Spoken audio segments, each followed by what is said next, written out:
जय गणेश। मैं पंडित दौलतराम सारस्वत आप सबका इस YouTube चैनल पर स्वागत करता हूं। आज मैं आपको ऐसे सूत्र बताऊंगा कि आपको कुंडली देखने में आसानी रहेगी, बड़े सरल तरीके से फलादेश कर लोगे। पहला सूत्र है, जिस भाव के दूसरे तथा 12वें भाव में पाप ग्रह हो तो उस भाव का फल नाश करते हैं, और यदि शुभ ग्रह हो तो फल में वृद्धि होती है। जैसे अपने एक भाव किसी को ले लेते हैं, फिर पहले अपने लगन को ले लेते हैं।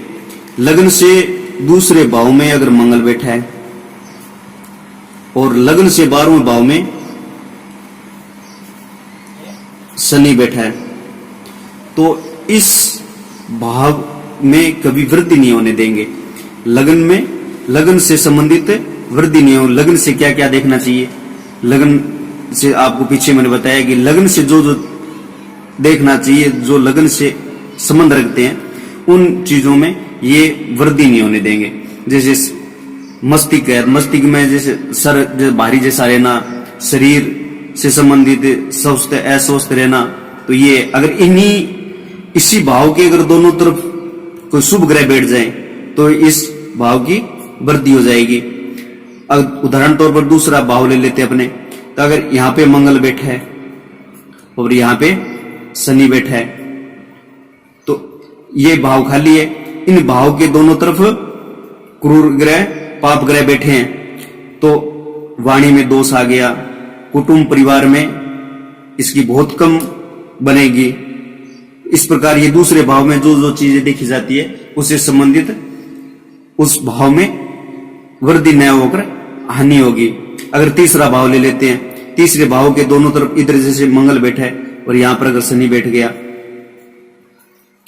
तो तीसरा भाव किस चीज का है, भाई बहन का है, पराक्रम का है, तो इनमें भाई बहनों में से संबंधित बहुत कम स्नेह रहेगा और पराक्रम में वृद्धि नहीं होगी।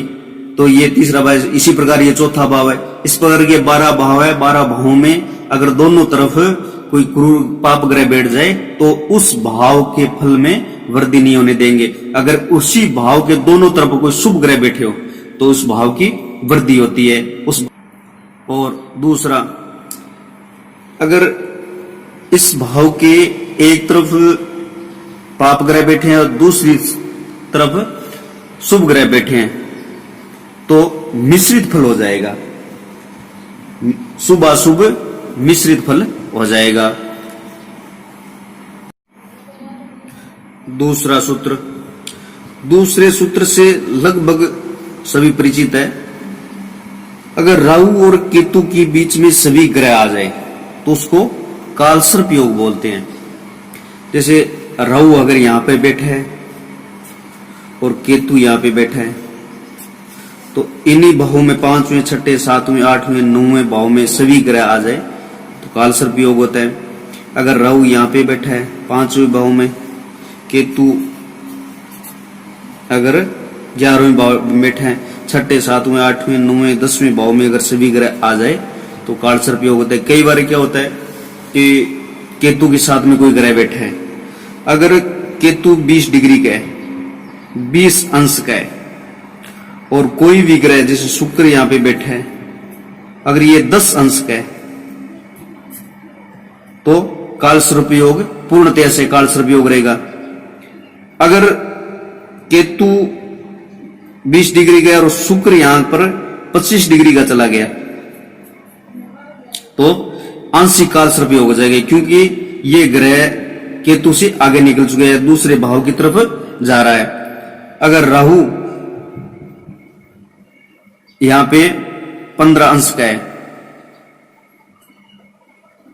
और कोई भी ग्रह, अगर यहां पे शनि बैठा है, शनि अगर 10 अंश का है तो आंशिक कालसर्प हो गया।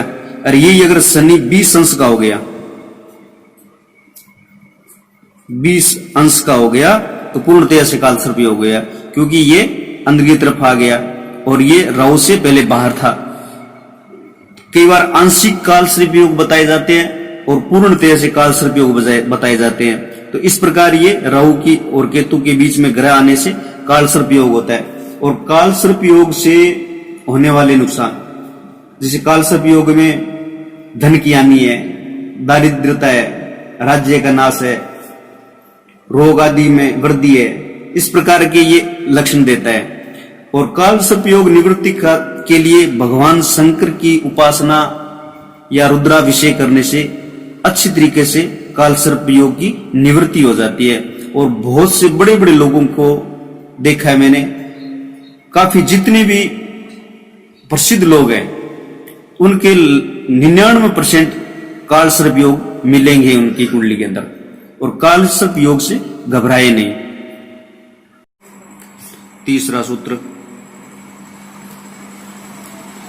चतुर्थेश और दशमेश सदा सुखदायक होते हैं। पंचमेश और नवमेश सदा धनदायक होते हैं। लग्नेश और सप्तमेश ये धन और सुख दोनों देने वाले होते हैं, परंतु सप्तमेश की महादशा या अंतरदशा आने पर कष्टदायी होती है, क्योंकि सप्तमेश को मार्केश भी कहा गया है। चतुर्थेश, दशमेश, लग्नेश और सप्तमेश इनकी महादशा या अंतरदशा आने पर धनदायक और सुखदायक होती है, लेकिन सप्तमेश की महादशा या अंतरदशा आने पर कष्टदायी भी होती है। चौथा सूत्र, राहु या केतु त्रिकोण में बैठे हो और इनके साथ केंद्रेश इनके साथ बैठ जाए तो ये शुभ फल देते हैं। जैसे केतु पंचम भाव में बैठा है तो इनके साथ लग्नेश या चतुर्थेश या सप्तमेश या दशमेश, इन भाव के स्वामी कोई भी अगर इनके केतु के साथ में बैठा है तो ये शुभ फल देगा। अगर यहां पे राहु बैठा है तो केंद्र भाव के मालिक अगर इसके साथ बैठ गए तो ये शुभ फल देगा। अगर नवम भाव में यहाँ पे केतु बैठा है और केंद्रेश इसके साथ में बैठे हैं तो ये शुभ फल देगा। अगर यहाँ पे राहु बैठा है और केंद्रेश इसके साथ बैठे तो ये शुभ फल देगा। अगर दूसरा है कि राहु लग्न में बैठा है तो त्रिकोणेश पांचवें भाव का मालिक या नौवें भाव का मालिक राहु के साथ में बैठा है तो शुभ फल देगा। अगर यहां पे केतु बैठा है, नौवें और पांचवें भाव का मालिक अगर इसके साथ बैठ गया तो ये शुभ फल देगा। अगर चौथे भाव में राहु बैठा है या केतु बैठा है तो इनके साथ पंचमेश या नौमेश कोई भी बैठ गया तो ये शुभ फल देगा। और ये इसी प्रकार सातवें भाव में अगर राहु बैठा है या केतु बैठा है तो इनके साथ पंचम भाव का मालिक या नवम भाव का मालिक के साथ में बैठ गया तो ये शुभ फल देंगे। अगर दसवें भाव में राहु बैठा है या केतु बैठा है तो त्रिकोणेश इनके साथ बैठ गए तो ये शुभ फल देंगे। पांचवा सूत्र, तीसरे भाव में राहु बैठा हो या केतु बैठा हो, छठे भाव में राहु बैठा हो या केतु बैठा हो, 10वें भाव में राहु बैठा हो या केतु बैठा हो, 11वें भाव में राहु बैठा हो या केतु बैठा हो, ये सदा शुभ फल ही देते हैं। इन भाव में अगर बैठे हो तो शुभ फल ही देते हैं। छठा सूत्र, 11वें भाव में कोई भी ग्रह बैठा हो, किसी प्रकार का ग्रह बैठा हो, वो सदा शुभ फल देता है, अधिक अच्छा माना जाता है। और तीसरे स्थान में बैठा हुआ ग्रह, तीसरे भाव में कोई भी ग्रह बैठा है, किसी प्रकार स्थिति में बैठा है तो वो पराक्रम की वृद्धि करता है। लगन से छठे भाव में नहीं, लगन से तीसरे भाव में और छठे भाव में और 11वें भाव में स्थित क्रूर ग्रह जातक को शक्ति प्रदान करते हैं अगर इन भावों में अगर कोई क्रूर ग्रह बैठ जाए तो वो जातक को शक्ति प्रदान करते हैं।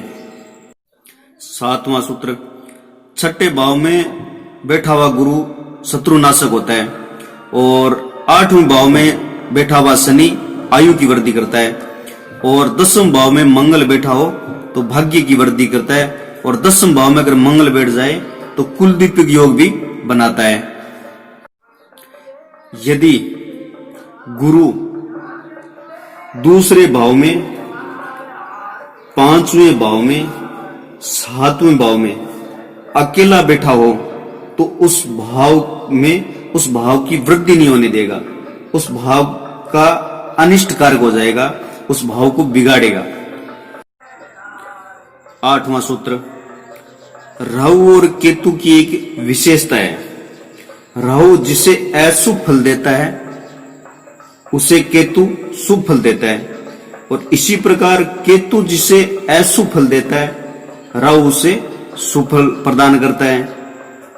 गुरु यदि लगन में बैठा हो, चौथे भाव में बैठा हो, 5वें भाव में बैठा हो, 10वें भाव में बैठा हो तो सभी दोषों को नष्ट करने वाला होता है।